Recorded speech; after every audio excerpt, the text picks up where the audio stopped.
नमस्कार। फिर से एक बार स्वागत है मेरे चैनल पर। मैं हूं राज। आप देख रहे हैं हाईवे नाइट। दोस्तों, आज की जो घटना है, कहानी है, ये उत्तर प्रदेश नोएडा की है। साल था 2013। कहानी भेजे हैं अमरनाथ। अमरनाथ जी पेंटर के काम करते हैं। मकानों को पेंट करने का इनका जॉब था। तो चलते हैं इनकी कहानी में।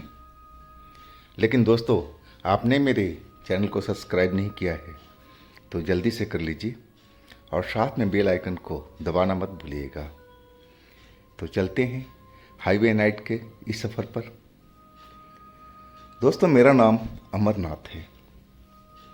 मैं बिहार का रहने वाला हूँ और यूपी नोएडा में पेंट का काम करता था, दिहाड़ी का। मैं चौक पर बैठता था और मेरे साथ में एक बुजुर्ग थे जो मेरा असिस्टेंट का काम करते थे। वो करीब 50 साल के आसपास के थे और मुझे वो बहुत पसंद थे। बहुत भोले भाले थे। उनके दिल में तो कोई झूठ, ऐसी कोई बात ही नहीं निकलती थी। जब भी बोलते थे सच बात बोलते थे और वो मुझे बहुत पसंद थे। मैं कहीं भी जाता था पेंट का काम करने तो उनको अपने साथ में ले जाता था। वो मेहनती भी बहुत थे। वो काम में लगे रहते थे। जो भी मैं उनको काम देता था वो करते रहते थे। कभी मैंने उनको फालतू टाइम में बैठे नहीं देखता था। और वो और मैं एक दिन हम चौक पर बैठे हुए थे। सुबह से कोई आज हमें मिला नहीं था काम। अब दिन के दोपहर के 12 से ऊपर का टाइम हो चुका था।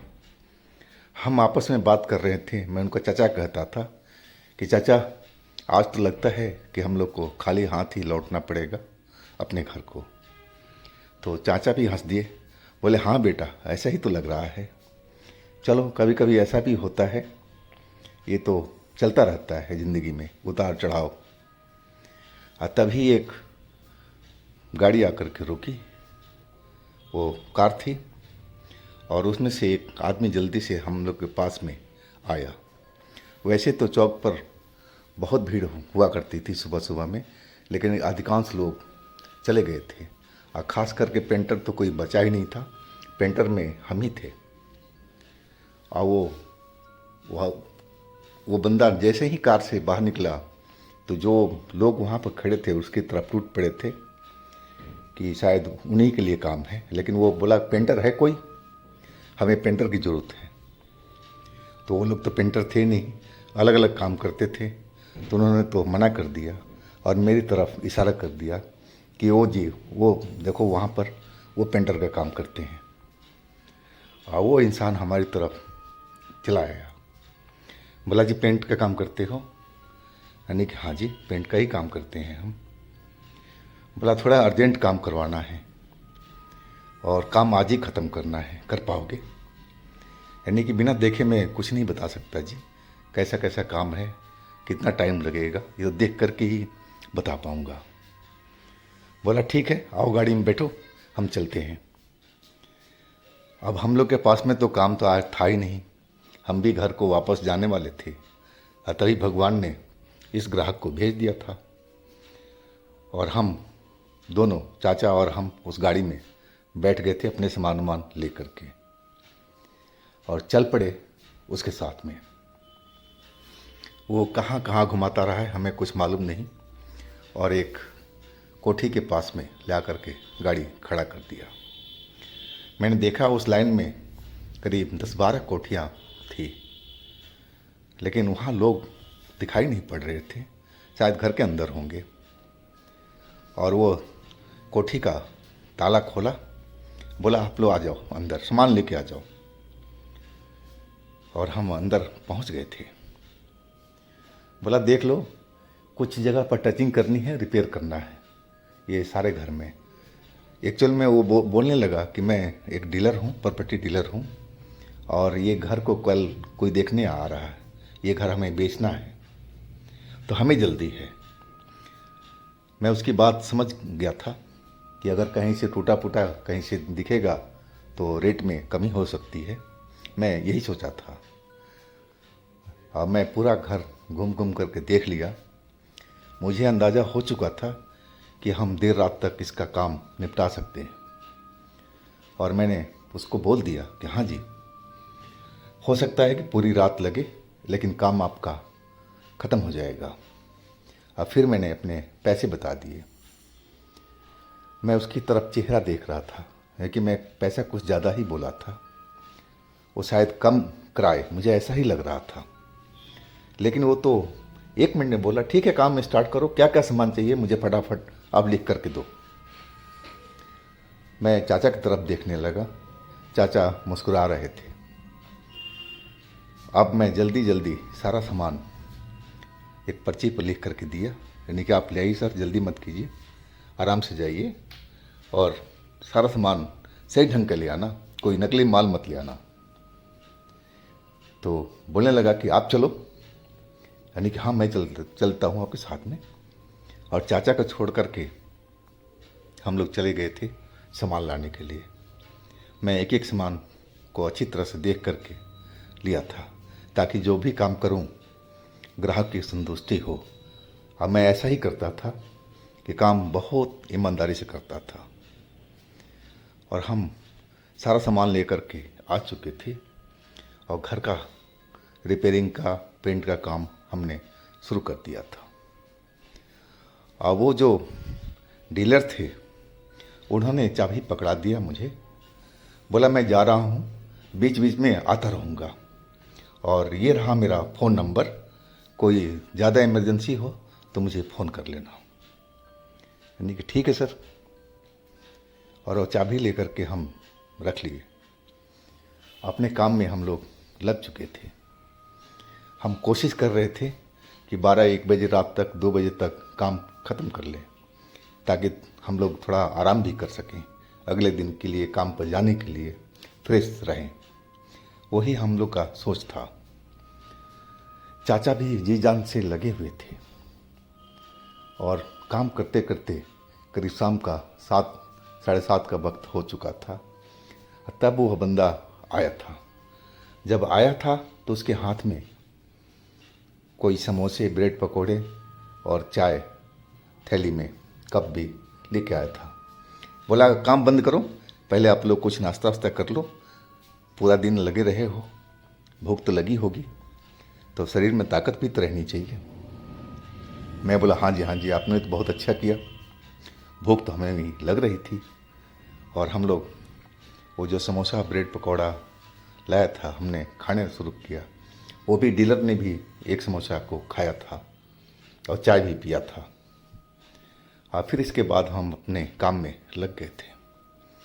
हम एक एक कमरा को फिनिशिंग करते जा रहे थे। वैसे ज़्यादा काम नहीं था, कहीं कहीं पर जो प्लास्टर थी वो ख़राब हो चुकी थी। हम पुट्टी लगा करके उसको लेवल करके और फिर मैचिंग कलर उस पर हम लगा देते थे, टचिंग कर देते थे। यही सारा काम था। और लास्ट में हम बड़ा सा हॉल रह गया था। तब रात के करीब 11 बज चुके थे और वो जो डीलर था वो बैठे बैठे ऊँघ रहा था। फिर मेरे पास में उठ कर के आ गया, बोला पेंटर जी कितना टाइम लगेगा। मैंने आइडिया देखा, बड़ा सा हॉल था वो और उसमें तो टाइम लगना था। नहीं देखो जी, अब मैं अंदाजे से बोल सकता हूँ, लेकिन मुझे लग रहा है कि सुबह तक काम निपटेगा, इससे पहले निपट नहीं पाएगा। बोला ठीक है, फिर मैं चल रहा हूँ, फ़ोन नंबर तो आपके पास है ही है, और जैसे काम ख़त्म हो जाए आप हमें बता दीजिएगा, मैं आ जाऊँगा। मैं भी उसको रोकना नहीं चाहता था, कि परेशान नहीं करना चाहता था कि आखिर वो बैठा बैठा यहाँ पर क्या करेगा। जाए, हम लोग तो काम कर ही रहे हैं और ये अपना आराम करे और सुबह में आ जाएगा, तब हम लोग पैसे का हिसाब किताब भी कर लेंगे। और वो डीलर चला गया था। अब इसके बाद हम लोग फिर अपने काम में लग चुके थे। जल्दी जल्दी अपना हाथ चला रहे थे, लेकिन काम सही ढंग से कर रहे थे कि कल जब वो डीलर आकर देखे तो उसको कोई कंप्लेन ना करे हमसे कि ये जगह ख़राब है, इन्होंने तुम्हें लेबल नहीं किया। तो उस चीज़ को बहुत बारीकी से हम देख रहे थे और कोशिश कर रहे थे कि हमारा काम बिल्कुल परफेक्ट हो। अब रात के करीब 12:30 के आसपास का टाइम हो चुका था। चाचा अपने काम में लगे हुए थे। मैं जहाँ पर पुट्टी लगाई था उसको वो लेबल कर रहे थे, रगड़ रहे थे, ताकि उस पर हम पेंट करें तो चमक सही निखरे। और मैं अपने सीढ़ी पर चढ़ा हुआ छत का जो दीवार थी वहाँ बॉर्डर को मैं रिपेयर कर रहा था। वो एक जगह से टूटी हुई थी और अचानक जो सीढ़ी थी मेरी वो हिलने लगी। हालांकि हिलने की कोई संभावना नहीं थी, डबल सीढ़ी थी। नीचे हमने अच्छी जुगाड़ बना रखे थे, बोरी वोरी बांध करके, ताकि वो फर्श पर स्लिप ना हो। लेकिन वो तो ऐसे हिल रही थी जैसे कोई हिला रहा हो उसको, और मैं तो गिरते गिरते बचा था। मैंने चाचा की तरफ देखा तो चाचा तो दीवार को रगड़ रहे थे और वो तो मेरी तरफ देख भी नहीं रहे थे। मैं सोचा कि आखिर कौन मेरी सीढ़ी को इतनी ज़ोर ज़ोर से हिलाया है, लेकिन कोई हमें नज़र नहीं आया। चाचा भी दूर खड़े थे। तो आखिर ये किसका काम है? मैं कुछ मिनट तो ऐसे ही खड़ा रहा, आसपास देखता रहा, लेकिन मुझे कुछ नज़र नहीं आया कि किसकी ये काम हो सकता है, कि वहाँ पर तो कोई था भी नहीं और रात का टाइम। मैंने हो सकता है कि मेरे ही वजन से ये सीढ़ी इधर से उधर हुई हो, लेकिन मैं दोपहर से हम लोग काम कर रहे हैं, सीढ़ी तो कभी ऐसी हुई नहीं। खैर, मैं उस चीज़ को दिमाग से निकाल दिया था और फिर अपने काम में लग गया था। और तभी जैसे ही मैं ब्रश ऊपर चला रहा था और तभी जैसे किसी ने सीढ़ी को ज़ोर से धक्का दे दिया। अब तो सीढ़ी कहीं और, मैं कहीं और, पेंट का डिब्बा अलग, ब्रश कहीं और। अब चोट तो मुझे बहुत लगी थी कमर में। ऐसे लगा था कि मेरी दर्द के मारे बुरा हाल हो चुका है, लेकिन मैं दर्द का परवाह नहीं किया। आखिर धक्का तो किसने दिया? और वो जो आवाज़ हुई थी गिरने की, चाचा इस तरफ देखने लगे थे जिधर हम गिरे हुए थे, और चाचा की तो आंखें जैसे लग रही थी कि पत्थर की तरह हो गया है। उनकी आँख की जो पलकें थी झपक नहीं रही थी, वो बड़ी बड़ी आंखों से पता नहीं क्या घूरे जा रहे थे, और उनका बदन जो था वो कांप रहा था डर से। मैं चाचा को देख रहा था और चाचा हमारे पीछे पता नहीं किसको देख रहे थे। अब मैं पीछे मुड़ कर के देखा तो देख क्या रहा हूँ, एक काला सा इंसान जैसा मेरे पीछे खड़ा है, और उसकी जो हाइट थी वो काफ़ी लंबी थी और देखने में इतना गंदा, इतना डरावना कि वैसा इंसान हमने कभी देखा नहीं था। वो तो इंसान हो ही नहीं सकता था। पूरा पैर से लेकर सर तक काले रंग में था, जैसे उस पर कोयला पोता गया हो वैसा कलर था, और शरीर पर तो कोई कपड़ा नाम की चीज़ भी नहीं थी। वो बिना कपड़ों के था, और उसकी आंखें थी जो बड़ी बड़ी सी लाल लाल सी दिखाई दे रही थी, और वो हमारी तरफ देख रहा था। आप तो जैसे देखते ही मेरे लगा कि हालत ख़राब हो जाएगी। अब मैं तो चीख पड़ा था। एक तो कमर में जो गिरा था वो चोट लगी थी, उसके जो दर्द हो रहा था उससे मैं व्याकुल था, और दूसरा इसको देख करके तो जैसे मेरी और भी हालत ख़राब हो गई थी। और मैं उस जगह से उठ करके और चाचा के पास दौड़ गया था, और चाचा भी लगातार उसको देखते जा रहे थे। उनका बदन कांप रहा था डर से, आंखें बड़ी बड़ी सी, और पता नहीं क्या देख रहे थे उसमें। वो तो चिल्ला भी सकते थे कि बेटा चल भाग, लेकिन तो जैसे सम्मोहन जैसे किया हुआ हो उनके ऊपर में, बस उस शैतान से अपनी नज़रें मिला रखा था और उसी को देखते जा रहे थे। मैं चाचा का बोला, चाचा चलो यहाँ से भागते हैं। लेकिन चाचा अपने हाथ में खुरचने का जो सामान था, जो रगड़ने का सामान था, लिए और उसी शैतान की तरफ, काला जो शैतान था जिसने मुझे सीढ़ी से गिराया था, उसकी तरफ देख रहे थे। और बदन पूरा हिल रहा था, कांप रहा था।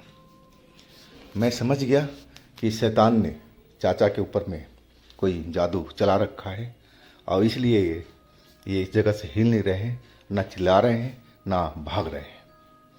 अब मैं चाचा का हाथ पकड़ करके, अरे चाचा चलो जल्दी यहाँ से, ये कोई भूत प्रेत है, जल्दी से निकलो। अब मैं खींचता हुआ बाहर की तरफ दौड़ गया। चाचा पीछे पीछे चलते जा रहे थे और बार बार मुड़ मुड़ करके देख रहे थे। उनके मुंह से कोई आवाज़ नहीं निकल रही थी, बिल्कुल डरे से दिखाई पड़ रहे थे। सबसे डरा तो मैं था, क्योंकि उस भूत ने मुझे ही गिराया था और मैं बिल्कुल उसके पास में था। अगर वो चाहता तो मुझे बड़े आराम से मुझे मार सकता था, लेकिन मैं सबसे नज़दीक मैं ही था। लेकिन पता नहीं क्यों बस वो चाचा को घूरता रहा और चाचा उसको घूर रहे थे। और तभी मैं चाचा का हाथ पकड़ करके अब बाहर मेन गेट के पास में पहुंच गया था। चाबी मेरे पास में थी और मैं जल्दी से गेट खोला और हम बाहर निकल गए थे रोड पर। डर के मारे पूरा बदन मेरा भी कांप रहा था और चाचा तो कांप ही रहे थे। लाइट जल रही थी लैंप की आगे में, और उस लैंप के पास में हम जाकर के खड़े हो गए थे और लंबी लंबी सांस लेने लगे थे। चाचा का हालत ज़्यादा ही मुझे ख़राब दिख रहा था। मैं चाचा को वहीं पर बिठाया और मैं खुद ही बैठ गया था और चाचा से बोलने लगा, चाचा आप ठीक हो ना? वो मेरी तरफ हाथ करके बोले, हाँ मैं ठीक हूँ। अब जो हमारा सारा सामान था सब अंदर ही था। हमारा फ़ोन भी था, हमारे कपड़े थे, हम तो सिर्फ बनियान और फटे हुए पैंट में थे और चाचा भी वैसे ही थे। सब कुछ अंदर ही हम छोड़ करके बाहर आ गए थे। आप बताएं कि सारी रात हमने उसी लैंप पोस्ट के पास में काटा था। अब सुबह जब हो गई तभी हमारा हिम्मत नहीं हो रहा था कि उस हम घर में कदम रखें, इतना डर लग रहा था। और उसी वक्त में जो डीलर था अपनी गाड़ी लेकर के पहुंच गया और हम लोग को यहाँ बाहर में खड़ा देख बोला, पेंटर जी काम हो गया क्या कि आप लोग बाहर खड़े हो? मैं कुछ नहीं बोला और चाचा बोलने लगे कि बाबू आपने ये नहीं पूछा कि इस घर में हम लोग को जान जाते जाते बची है? आपको बताना तो चाहिए था कि ये घर में कोई भूत प्रेत रहता है। अब फिर चाचा ही सारी कहानी उसको बताने लगे थे। अब जो डीलर था वो चाचा की बात सुन करके बहुत डर चुका था। बोला, नहीं भाई नहीं चाचा, हमें इसका आइडिया नहीं था, हमें तो मालूम भी नहीं था कि ऐसा कुछ इस घर में है। और बिल्कुल वो डरा हुआ दिख रहा था। बोला कि चले हम लोग अंदर एक बार देखें? नहीं कि हाँ बिल्कुल चलेंगे, हम लोग का सामान पड़ा हुआ है, हमें निकालना भी है। और हम डरते डरते उस घर में चल पड़े थे। अब तो उजाला हो चुका था। अब मैंने सुना था कि दिन में भूत प्रेत कभी हमला नहीं करते हैं, लेकिन दिल में डर तो ज़रूर लग रहा था कि पता नहीं अंदर जाएं वो भूत हमारी ताक में बैठा हो या फिर मुझे दबोच ले। डर तो अंदर में था, लेकिन हम पहुंच गए थे और काम हमारा बस थोड़ा ही सा ही उसमें रह गया था। वो जो डीलर था वो भी डरा हुआ था और हम लोग के साथ ही चिपक करके खड़ा था। वो देखने लगा था काम को। बोला, बस इतना ही रह गया ना? मैंने कि हाँ जी बस इतना ही रह गया है। बोला, छोड़ो, चलो अपना सामान निकालो, हम लोग यहाँ से निकलते हैं। अब ये इसका मालिक जाने और वो जाने, हमसे कोई मतलब नहीं है। जो भी हमने काम करवाना था करा लिए है। अब उसकी हेडक है, वो क्या करे, बेचे ना बेचे, हमें कोई मतलब नहीं है। और वो बोला, अपने पैसे लो और फिर अपने घर को निकलो। हम तो यही चाहते थे। अब उसमें जो थोड़ा सा काम था वो हमने छोड़ ही दिया था और अपने सामान हम लेकर के निकल पड़े थे। वैसा घटना हमने ज़िंदगी में कभी देखा नहीं था। वो मेरी लाइफ की पहली ऐसी घटना थी जो मैं कभी भूल नहीं पाता हूँ। तो दोस्तों, ये थी आज की अमरनाथ जी की अपनी कहानी। अगर आपके पास भी इस तरह की अपनी कोई घटना है तो आप मुझे इंस्टाग्राम पर या मेरे व्हाट्सएप नंबर पर शेयर कर सकते हैं। और दोस्तों, मेरे दूसरे चैनल पर भी विजिट कीजिए, उनमें भी अच्छी अच्छी कहानियाँ हमने डाली हुई है, वो आपको बहुत पसंद आएगी। चैनल का लिंक हमने नीचे डिस्क्रिप्शन बॉक्स में दिया हुआ है, तो एक बार उस पर ज़रूर विजिट कीजिएगा। और मेरे इस चैनल को भी सब्सक्राइब कीजिएगा, लाइक कीजिएगा, शेयर कीजिएगा। और फिर हम मिलते हैं अगले दिन एक नई घटना में। आप लोग अपना बहुत ही ख्याल रखिएगा। नमस्कार।